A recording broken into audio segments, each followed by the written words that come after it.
A p-value is one of those things that's used in every level of statistics. Whether it be you're in AP Statistics learning about two-sample t-test, or you're in a graduate program writing a research report. If you're using any form of statistics, it's probably going to be using a p-value. I remember when I learned a p-value in high school AP Statistics, I had no idea what it meant. Today's video is part of a series where I take fundamental concepts within statistics and break them down into concise and digestible chunks so you can better conquer whatever field it is you're using statistics in. Today, we're learning about a p-value. This is Stats in a Few.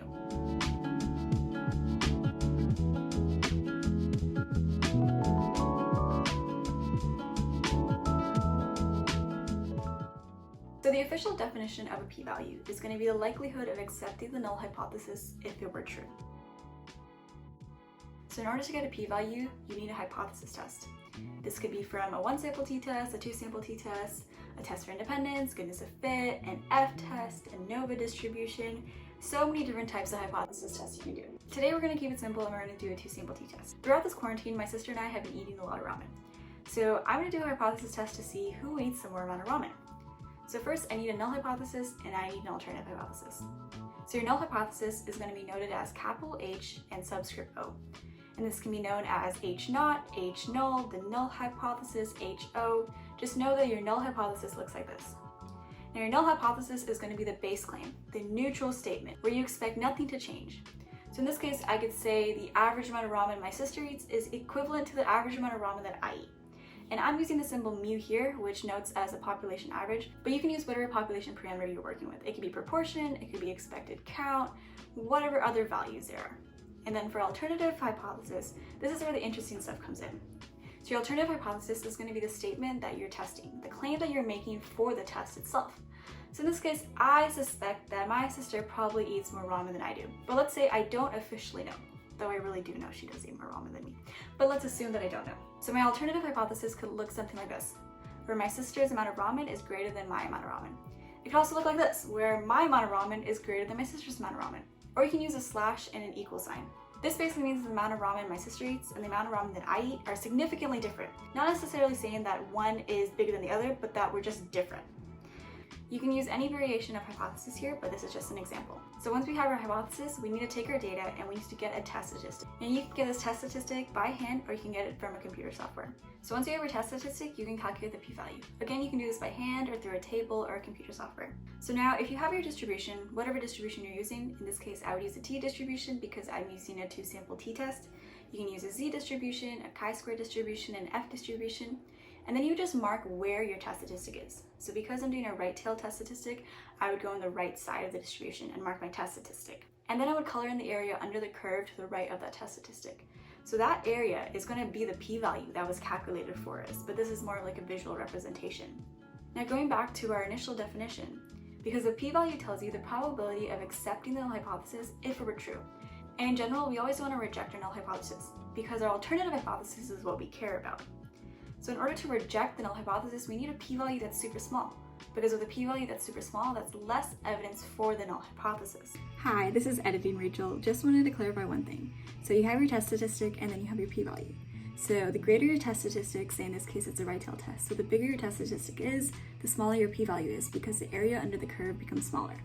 So you can visually see that as the area under the curve becomes smaller, your p-value is smaller, and therefore you have less evidence in support of the null hypothesis, and you're more likely to reject the null hypothesis. So let's say, for example, our p-value is 0.01. Well, how do we know if that's a low p-value or a high p-value?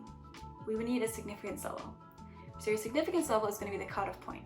Any p-value less than the significance level is going to be little evidence for the null hypothesis, so you reject. But any p-value greater than the significance level, we would fail to reject the null hypothesis because there's a lot of evidence for the null. Now, something that helped me learn whether to reject or fail to reject the null hypothesis is something I learned in AP Statistics, and I remembered it ever since. Now, it sounds a little funny at first, but I promise you, as soon as you say it out loud once, you will never forget it. If the p-value is low, reject the HO. If the p-value is less than the significance level, reject the null hypothesis, H naught, null, whatever. HO is noted as H naught, null hypothesis. So just say that a few times and I promise you, you'll never forget it on your test. So your default significance level, also noted as alpha, is going to be 0.05. But always double check to make sure what the significance level is, because sometimes your teacher or a test or homework can tell you differently. So let's say in this case it's 0.05. So we take our p-value, which is let's say 0.01, and we can see that it's less than our significance level. So remember, it's less than our significance level, so we reject the null hypothesis. This means that there was little evidence for the null hypothesis. So we can say that there's enough evidence to conclude the claim that my sister ate more ramen than I did on average. But then let's say our p-value was 0.25. Now that's greater than our significance level of 0.05. So we would fail to reject the null hypothesis. So since our p-value of 0.25 is greater than our significance level of 0.5, we fail to reject the null hypothesis. Now remember, fail to reject the null hypothesis basically means that we do have evidence for the null. We do have enough evidence to say that my sister and I pretty much eat the same amount of ramen on average. But remember, you always want to put your conclusion in terms of the alternative. So then I would say I would fail to reject the null hypothesis, and there's not enough evidence to support the claim that my sister eats more ramen than I do on average. So now let's recap what we just learned. So we learned that the p-value is going to be the likelihood of accepting the null hypothesis if it were true.